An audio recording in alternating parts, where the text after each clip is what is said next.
A culpa pela pandemia de coronavírus no mundo tem nome e sobrenome. É do Partido Comunista Chinês. E se você ainda tem alguma dúvida a esse respeito, precisa chegar até o final desse vídeo. Não, a China não criou o novo coronavírus em laboratório. Esqueça as teorias da conspiração. O novo coronavírus é uma tragédia anunciada. E para entender exatamente como isso aconteceu, é preciso primeiro visualizar essa história em ordem cronológica, numa linha do tempo. De acordo com oficiais chineses, o primeiro caso de Covid-19, o nome científico da doença respiratória aguda causada pelo coronavírus da Síndrome Respiratória Aguda Grave 2, aconteceu no dia 17 de novembro de 2019. E o primeiro indivíduo a testar positivo para a doença apresentava sintomas no dia 8 de dezembro de 2019. A falta de condições sanitárias de um mercado de animais silvestres em Wuhan, prática comum num país que não oferece segurança alimentar, foi fundamental para o surto. Só depois do novo coronavírus dar as caras, tardiamente, o próprio governo chinês prometeu acabar com a prática. A contaminação era previsível. Um artigo publicado em 2007 por médicos de Hong Kong já alertava que havia reservatório de coronavírus em morcegos e que o hábito do sul da China de comer mamíferos exóticos era uma bomba relógio. Mas não se engane, essa bomba não se resume à vigilância sanitária. A China é uma ditadura sem liberdade de expressão, de imprensa, política e religiosa, com oposicionistas e ativistas de direitos humanos reiteradamente presos, torturados e condenados a campos de trabalho forçado. Nada disso é opinião, ideologia ou ponto de vista. Foi nesse país, governado pela maior ditadura do planeta, capaz de controlar mais de 1 bilhão e 300 milhões de pessoas, que o novo coronavírus se espalhou. E não dá para dizer que a experiência da China com doenças respiratórias é exemplo para o mundo. Há míseros 18 anos, as informações sobre um outro coronavírus, a SARS, já haviam sido reprimidas pelo governo chinês, condenando centenas de pessoas à morte. Tardiamente, o próprio Partido Comunista admitiu os erros e demitiu o ministro da Saúde e o prefeito de Pequim. Disse que a história serviu como lição. Não serviu.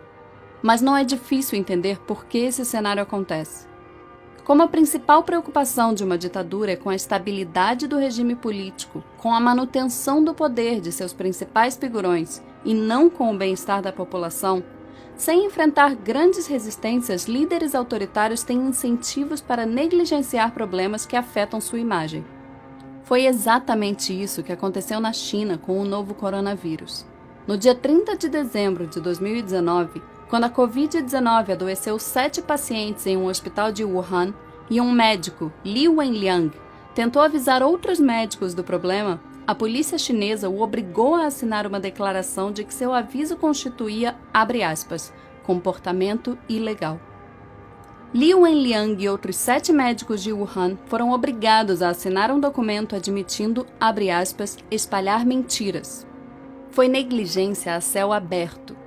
Entre o início de dezembro e meados de janeiro, o Partido Comunista Chinês minimizou o surto a um mero problema local, limitado a um pequeno número de clientes de um mercado de Wuhan, restrito a alguns poucos pacientes. Qualquer que fosse a causa da doença, não era nada parecido com SARS. O problema é que tinha tudo a ver com SARS.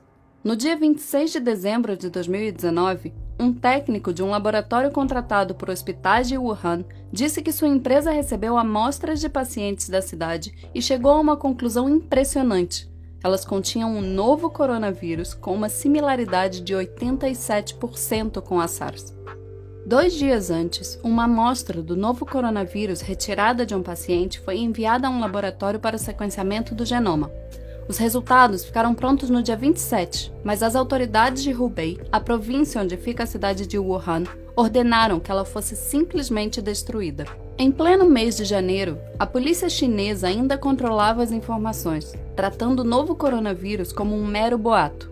Em Wuhan, esse era o discurso oficial. A polícia apela a todos os internautas para não fabricarem rumores, não espalharem rumores, não acreditarem em boatos. E aqui cabe um parêntese. O Partido Comunista Chinês promove o maior ato de restrição à liberdade de expressão da história da humanidade.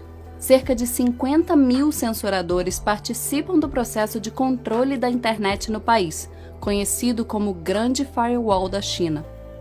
No país, são oficialmente proibidos serviços como Google, Gmail, Facebook, YouTube, Wikipedia, Reddit, Instagram, Twitter e WhatsApp.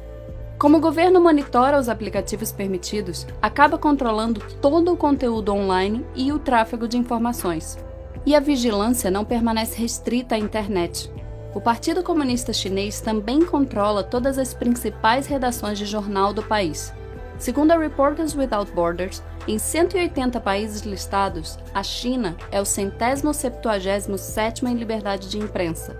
Não há acesso no país à BBC, New York Times, The Guardian, Wall Street Journal, Reuters, Time ou NBC.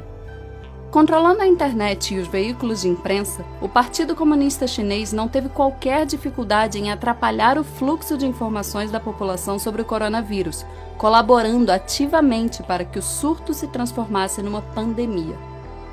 Li Wenliang, um médico whistleblower citado há alguns minutos nesse vídeo, só foi liberado da prisão no dia 3 de janeiro de 2020, depois que assinou um documento assumindo a prática de atos ilegais. Li contou à CNN que sua família se preocuparia se ele perdesse a liberdade. Como consequência da exposição ao vírus, isolado no trato de seus pacientes, Li acabou contraindo o novo coronavírus e falecendo aos 34 anos.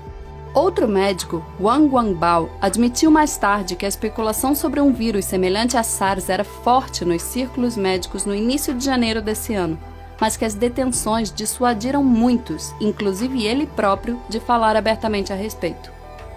E a comunidade médica não foi a única classe acossada pelo Partido Comunista.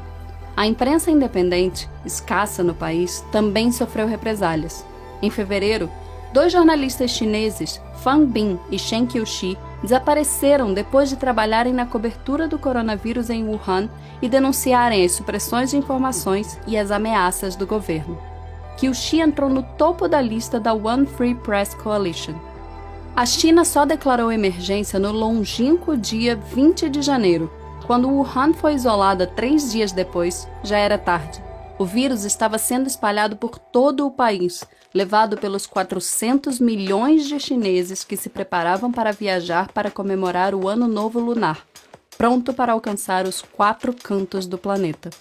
Durante quase 2 meses, enquanto o vírus se alastrava, o Partido Comunista Chinês aprisionou e intimidou médicos e jornalistas, controlou o fluxo de informação, minimizou os riscos do surto, não ampliou leitos de UTI, nem combateu mercados silvestres. Xi Jinping, o presidente da China, secretário-geral do Partido Comunista Chinês, comentou publicamente pela primeira vez sobre o novo coronavírus apenas no dia 20 de janeiro, mas já no dia 7, quase 2 semanas antes, durante uma reunião do partido, ele admitiu num discurso interno conhecimento do, abre aspas, novo coronavírus. Nesses 13 dias, enquanto negava o surto, o Partido Comunista Chinês organizou 2 grandes reuniões em Hubei e reuniu mais de 40 mil famílias num banquete em massa em Wuhan, na tentativa de bater um recorde mundial. Xi Jinping poderia ter evitado a pandemia. Apenas no dia 4 de fevereiro, assim como no episódio com a SARS em 2002, o Partido Comunista admitiu suas falhas, deficiências e dificuldades na resposta à epidemia e prometeu, abre aspas, melhorar nossas habilidades em lidar com tarefas urgentes e perigosas. Mas mesmo 2 meses depois do surto começar, depois da Organização Mundial de Saúde pedir repetidamente às autoridades chinesas dados sobre as condições clínicas dos médicos e enfermeiros de Wuhan, o governo chinês ainda tinha dificuldade em ser transparente com a comunidade internacional. Repetindo as trapalhadas do Politburo soviético no acidente nuclear de Chernobyl em 1986, o Partido Comunista Chinês é indiscutivelmente o grande responsável por negligenciar um surto em tão local, reiteradamente ignorado pelas autoridades, transformando o novo coronavírus numa pandemia global. Reprisando os erros da SARS em 2002, a ditadura chinesa deixou o mundo novamente à mercê de seus caprichos, pagando por suas irresponsabilidades, sem nenhuma garantia de que tenha condições de combater exemplarmente novos surtos nos próximos anos, capazes de dizimar populações inteiras. É exatamente por isso que a culpa pelo novo coronavírus tem nome e sobrenome, e que se há outros líderes políticos negligenciando e sabotando o combate ao surto, é tão importante responsabilizar os principais autores políticos dessa pandemia. Ela nasceu no coração do Partido Comunista Chinês. Inúmeras pessoas inocentes morrerão nas próximas semanas graças à ineficiência de uma ditadura. Outras tantas podem sucumbir nas próximas décadas, repetindo os estragos gerados pela SARS e o novo coronavírus, caso a humanidade continue cruzando os braços com os descasos da maior ditadura do planeta. A história será implacável.